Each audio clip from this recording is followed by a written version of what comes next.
Hallelujah, praise the Lord everyone. प्रभु यीशु मसीह के नाम में मैं आप सबका स्वागत करता हूं। आज एक और नए वचन के साथ जो परमेश्वर ने आज का ये नया वचन दिया है। तो इस वचन में जाने से पहले हम सबसे पहले एक प्रार्थना करेंगे। आप सभी आंख बंद करें और हम प्रार्थना में जाएंगे। सामर्थी पिता, मैं तेरा दास प्रभु यीशु मसीह के नाम में आपके चरणों में आता हूँ। प्रार्थना करता हूँ मेरे खुदावंद यीशु नासरी, जो भी आज का ये वचन है मेरे खुदा, जितने भी तेरे बेटे तेरी बेटियाँ सुने प्रभु इस वचन के द्वारा, इनके जीवन में तो प्रभु तेरी ब्लेसिंग हो, तेरी आशीष हो, तेरी बरकत हो मेरे खुदा। अंधकार की हर एक दुष्ट शक्तियाँ प्रभु यीशु मसीह के नाम में छोड़ कर चली जाए। आपका पाक रूह परमेश्वर काम करे प्रभु यीशु मसीह के नाम में। आमीन, आमीन, हालेलुया। तो आज मैं आपको बता रहा हूँ प्रभु के वचन के द्वारा, जो खुदा का वचन हमें बताता है कि आज बहुत से हो सकता है मसीह लोगों के जीवन में प्रॉब्लम परेशानी चल रही हो। बहुत सी तरह तरह की प्रॉब्लम उनकी लाइफ में हो सकती है, समस्या हो सकती है, बहुत सी ऐसी बातें जो उनको जीवन में रुकावट पैदा कर रही है। लेकिन आज मैं बता रहा हूँ उन लोगों से परमेश्वर का वचन क्या कहता है। उनको लगता होगा कि शायद हमारी प्रार्थना जो है वो सुनी नहीं जा रही है। उनको लग रहा होगा कि शायद हमारे जीवन में काम नहीं हो रहा होगा। उनको आज ऐसा लग रहा होगा। लेकिन परमेश्वर का वचन क्या कहता है इस बारे में? खुदा ने हमें जब चुना है, उसने एक योजना के तहत चुना है, एक प्लानिंग के तहत चुना है। प्रभु ने हमें उसकी योजना, उसकी प्लानिंग हमारे जीवन में पूरी होती है। आज ज़रूरत है हमें उसकी योजनाओं को समझने की, उसकी प्लानिंग को समझने की। जब तक आप परमेश्वर की योजना को और प्लानिंग को समझोगे नहीं, तब तक आप अपनी चिंताओं में पड़े रहोगे। बहुत सी व्यर्थ बातें आपको डिस्टर्ब करके रखेगी। लेकिन आज समझने की ज़रूरत है उसकी प्लानिंग को, समझने की ज़रूरत है उसकी योजना की। उसकी योजना क्या है हमारे जीवन से? हालेलुया।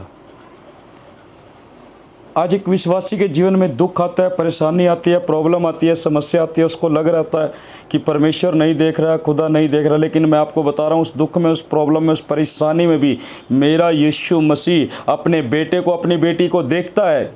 वो जानता है हर एक बातों को, अपने बेटे अपनी बेटी की हर एक बातों को वो जानता है। आप ये ना सोचे आपके परिवार में से लड़ाई झगड़ा नहीं जा रहा। आप ये ना सोचे पति पत्नी के बीच में से लड़ाई झगड़ा नहीं जा रहा। ये ना सोचे घर में से नशे की आत्मा नहीं जा रही है। आप बार बार जब ये सोचोगे, एक बात पर बार बार आप जोर दोगे, याद रखना शैतान उस चीज़ को पकड़ के रखेगा। क्योंकि आपका बार बार मुंह से बोलना कि अभी तक लड़ाई झगड़ा नहीं जा रहा, अभी तक नशे की आत्मा ही नहीं जा रही है, अभी तक छुटकारा नहीं मिल रहा है, बार बार इन बातों को बोलना, बार बार आपके मुँह से जब ये बातें बोल दी जाती है, जब ये बातें बाहर निकल कर आती है, तो याद रखना ये आपके विश्वास को कमजोर करती है। ये आपके विश्वास को कमजोर करती है। शैतान उन चीजों को देखता है, कहां से आपका विश्वास कमजोर होएगा, कहां से आप गिरोगे। इन बातों को लेकर शैतान इसी ताक में रहता है। अगर आपके मुंह पे बार बार एक ही बात रहेगी कि परिवार में से लड़ाई झगड़ा नहीं जा रहा, तो याद रखना जब आप बार बार एक ही चीज को रिपीट करते जाओगे अपने मुंह के द्वारा, और एक ही चीज को आप लेकर बैठ जाओगे, शैतान और ज्यादा रुकावट पैदा करेगा उस लड़ाई झगड़े में, और ज्यादा बढ़ाएगा। फिर क्यों? उसका कारण यही है, जब और ज़्यादा लड़ाई झगड़ा आपके परिवार में बढ़ेगा, उससे आप विश्वास में कमज़ोर पड़ोगे। मेरे प्रियो, सब बातें परमेश्वर के ऊपर रख दो, सब बोझ अपना परमेश्वर के ऊपर रख दो। उसने वचन में साफ कर दिया कि हे बोझ से दबे लोगों, मेरे पास आओ, मैं तुम्हें विश्राम दूंगा। सब चीज़ों को स्पष्ट कर दिया उस परमेश्वर ने। हालेलुया।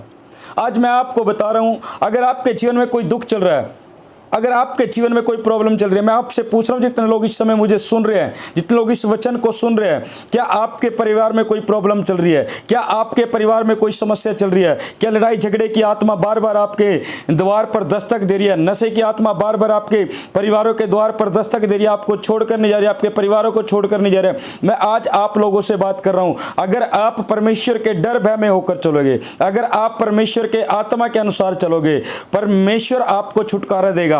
अगर कोई दुख आपको छोड़ के नहीं जा रहा, आज मैं बता रहा हूं, मसीह में जब हमारा जीवन आया है,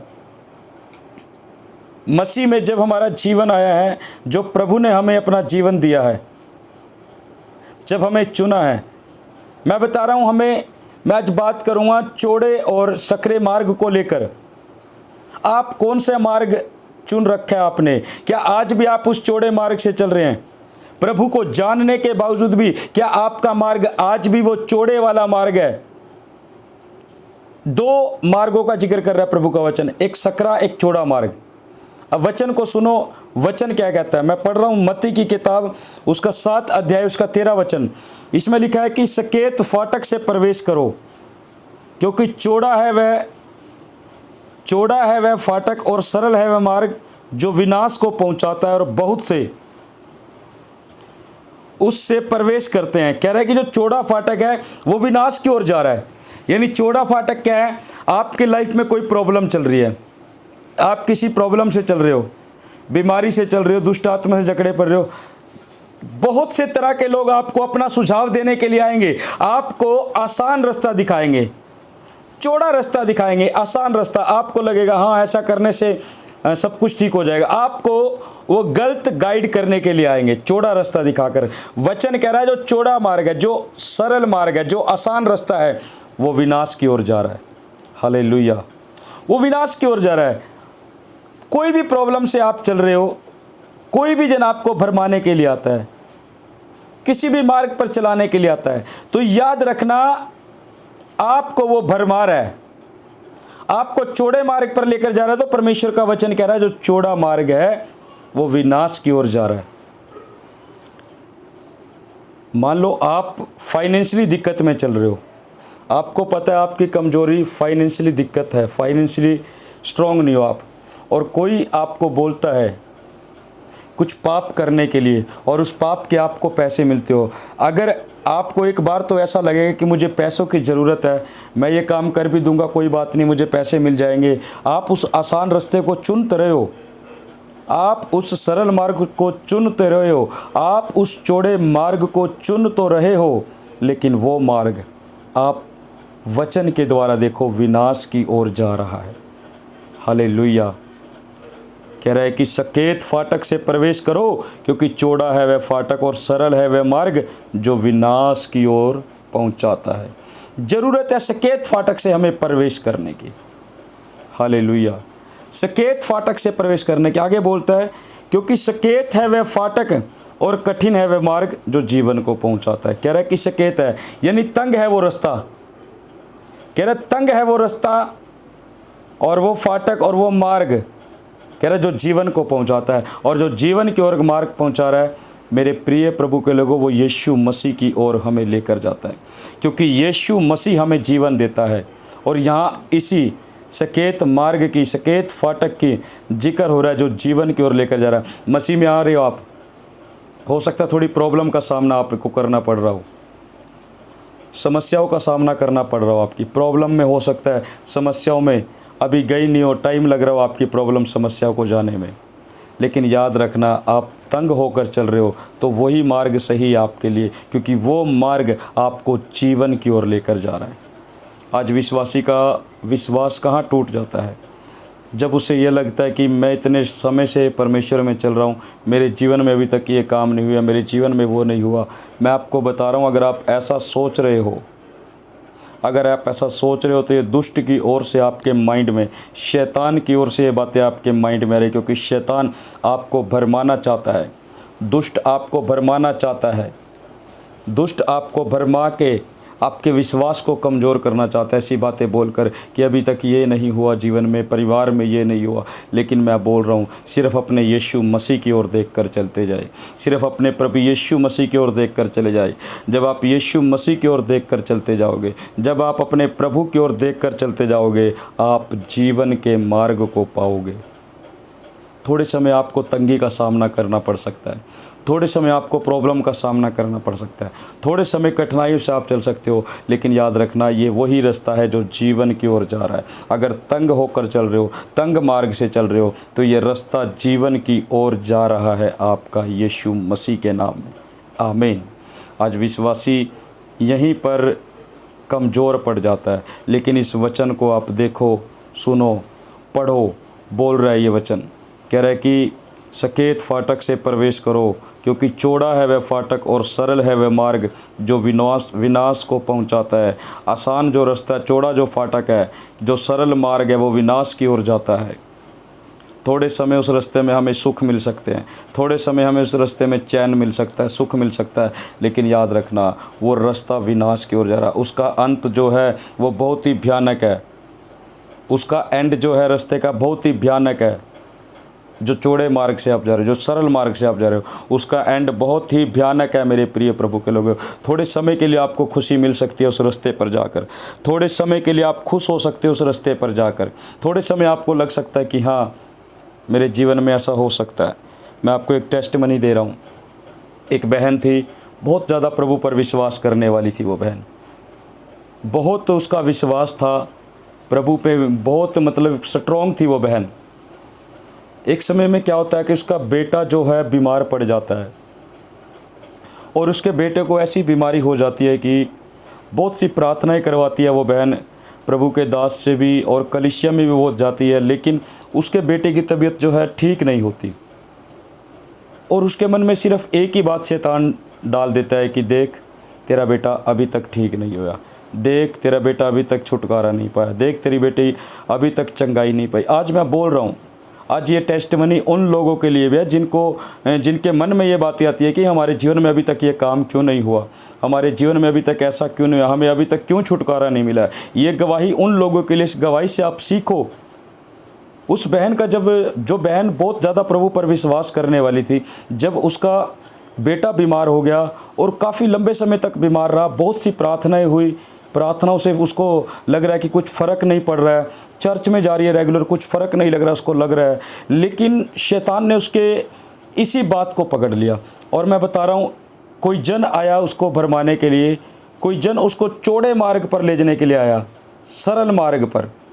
उसको बोला, एक डिमांड रखी कि तेरा बेटा ठीक हो जाएगा, लेकिन तुझे जो है वो प्रभु यीशु मसीह को छोड़ना पड़ेगा। वो किसी बाबे सैने के पास गई और उसने एक डिमांड रखी कि तुझे प्रभु यीशु मसीह को छोड़ना पड़ेगा, फिर तेरा बेटा ठीक होएगा। अब उस लेडीज़ को देखो, उसका विश्वास तो मर चुका था इन बातों को लेकर, क्योंकि जो इतनी ज़्यादा प्रभु में बड़ी हुई थी, जो प्रभु को इतना उसने चख रखा था स्वाद को। अब देखो, जब उसके खुद के ऊपर ये बात बीती तो उसने क्या किया, जब किसी ने उसको भरमाया, उसको गलत रास्ते पर लगा दिया, तो क्या हुआ उसको, जब उसका मार्ग भटका दिया, अब उसने एक डिमांड रख दी कि तुझे प्रभु को छोड़ना पड़ेगा, फिर तेरा बेटा जो है चंगा हो जाएगा। उसने कहा ठीक है, मैं छोड़ दूंगी प्रभु को, मेरा बेटा चंगा हो, उसने क्या हो जाएगा। और जब उसने, बहन ने क्या किया, प्रभु को छोड़ दिया, और जब उसने उस बाबे सैने पर जाकर उसका इलाज करवाया, वो थोड़े समय तो ठीक हो गया, उसको लगा कि हाँ देखो यहाँ से ठीक हो गया, बिल्कुल फ़र्क लग गया उसे।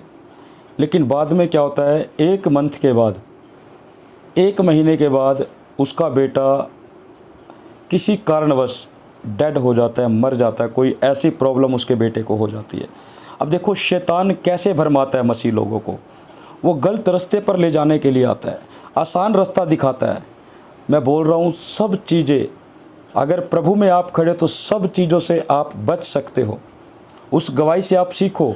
उस बहन को लगा कि एक बार मेरा बेटा ठीक हो गया, लेकिन एक मंथ के अंदर उसका बेटा किसी कारणवश उसी टाइम ख़त्म हो गया, डेड हो गया। क्योंकि वचन कहता है,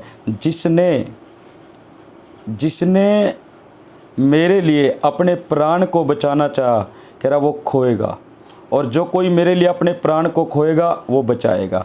अब उसने प्रभु को ही छोड़ दिया, डिमांड शर्त को मान ले कि मैं प्रभु को छोड़ दूंगी, मेरा बच्चा ठीक हो जाए। अब उसने प्रभु को छोड़ दिया, बच्चे की जान को प्रिय जाना अपनी। और वचन कहता है, जो मेरे लिए अपना प्राण देगा वो बचाएगा, और जो मेरे लिए अपने प्राण को बचाएगा वो उसे खोएगा। एक मंथ के बाद उसका बेटा डेड हो गया, किसी कारणवश मर गया। उसे बाद में पछतावा इस बात का। मेरे प्रियो, आज इन बातों से आप सीखो, इस गवाही से सीखो। आप, शैतान सरल रास्ते पर ले जाने के लिए आता है, लेकिन अगर आप तंग रास्ते से चल रहे हो, यानी कि किसी प्रॉब्लम से, किसी समस्या से अगर आप चल रहे हो, आज भी किसी भी बात को लेकर, आज आपके लाइफ में कोई भी दुख क्यों ना हो, कितने ही लंबे समय से क्यों ना चल रहा हो, आप ये ना सोचें कि अभी तक प्रभु ने हमारे जीवन में काम क्यों नहीं किया। आपका काम है सिर्फ प्रार्थनाएं करना, सिर्फ प्रार्थनाओं में बने रहना है। आशीष आपके ऊपर 101% खुलेगी जब आप इस स्थिति में खड़े रहोगे कि हम परमेश्वर पर विश्वास करते हैं, प्रभु हमारे जीवन में करेगा। अब्राहम उस विश्वास में खड़ा रहा था। अब्राहम उस विश्वास में खड़ा रहा। 90 वर्ष की आयु में सारा से इसहाक उत्पन्न हुआ। 100 वर्ष की आयु में अब्राहम ने आशीष पाई। अब्राहम 100 वर्ष का। हालेलुया। अब देखो, अब्राहम जानता था मेरे परमेश्वर ने वायदा किया है मुझसे कि वो बेटा देगा तो देगा। उसने विश्वास डगमगाया नहीं। हो सकता है उसके पास भी बहुत से लोग आए होंगे, बहुत से लोगों ने राय दी होगी। उसको राय दी उसकी पत्नी ने, खुद ने, सारा ने, उसकी दासी के साथ उसने पुत्र को उत्पन्न किया। लेकिन परमेश्वर ने कहा ये वो आशीष नहीं है जो मैंने तेरे लिए रखी है। यानी जो परमेश्वर ने हमारे लिए रखी है वो हमारे ऊपर ही खुलेगी। हमें विश्वास में बने रहने की ज़रूरत है। हालेलुया। हमें विश्वास में बने रहने की ज़रूरत है मेरे प्रियो। आज ये ना सोचे इतने टाइम से दुख नहीं जा रहा है, इतने टाइम से प्रॉब्लम नहीं जा रही है, इतने समय से समस्या नहीं जा रही है। सिर्फ प्रभु की ओर ध्यान रखे।